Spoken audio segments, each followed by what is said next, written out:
당시 온실은 난방장치로 온돌과 태양광을 이용하고 채소를 키우는 용동기술을 접목한 매우 창의적인 인공온실이었습니다.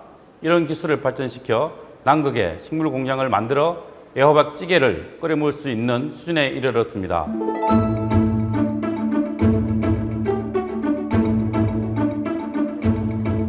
세종대왕이 우리식 농사책을 펴내기 전에는 우리 농사 실정에 맞는 농사책이 따로 없었습니다.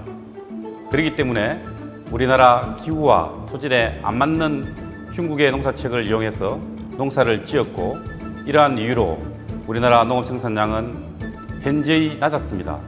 또한 세종대왕이 천문을 연구한 것도 우리나라에 맞는 농업 정책을 펼치기 위함이었습니다. 당시 조선은 중국과 4대 관계였기 때문에 가뭄과 홍수를 대비하기 위해 중국 천문을 쓸 수밖에 없었는데요. 위도와 경도, 상황도 전혀 다른 나라이기 때문에 우리나라 실정에 맞지 않았던 것이죠.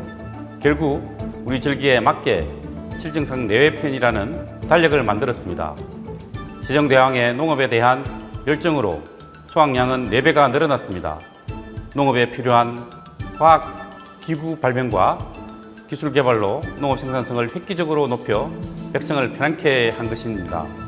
특히 우리나라 지역별 특성에 맞는 농사책을 펴냄으로써 농업 생산량을 크게 높여 굶주리는 백성이 없게 하였습니다. 세종은 직접 전국을 돌아다니며 우리나라 토지와 풍수 연구를 지시했고, 우리나라에 맞는 농법과 지식을 백성들에게 전수합니다. 천문, 강수, 바람, 가뭄 등 농사와 관련된 하늘의 움직임을 감측하고 우리 것으로 만들고자 했습니다. 이때 탄생된 농법서가 그 유명한 농사직설입니다. 그리고 백성들의 의견을 듣기 위해 벼농사를 살펴보고 농사가 잘 되지 못한 곳은 반드시 농부에게 그 까닭을 물었습니다. 당시 가뭄이 가장 심한 강원도는 신하 한두 명을 데리고 다니며 직접 의견을 들었습니다. 또한 가뭄이 자주 일어나는 곳은 근처에는 저수지를 만들어 가뭄에 대비하였고, 그럼에도 고통이 끊이지 않자 곡식을 비축하여 자연재해로 인한 흉년이 일어날 때마다 백성들에게 나누어주며 대비했습니다.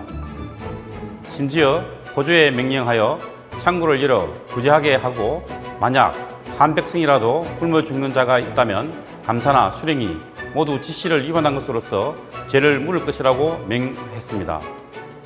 또한 강원도 지역에 가뭄이 심하게 들자 경회로 옆에 초가집을 짓고 억새풀을 깔아 생활했죠. 이토록 백성의 현실을 직접 체험했습니다. 한편 세종 때 의관이었던 전순이는 상가 요록이라는 생활과학서를 저술을 했는데, 이 가운데 동절양채 편에서 겨울에 채소를 키우는 필요한 온실 건축법을 기록했습니다. 당시 온실은 난방장치로 온돌과 태양광을 이용하고 채소를 키우는 용동기술을 접목한 매우 창의적인 인공온실이었습니다. 이런 기술을 발전시켜 남극에 식물공장을 만들어 애호박찌개를 끓여 먹을 수 있는 수준에 이르렀습니다.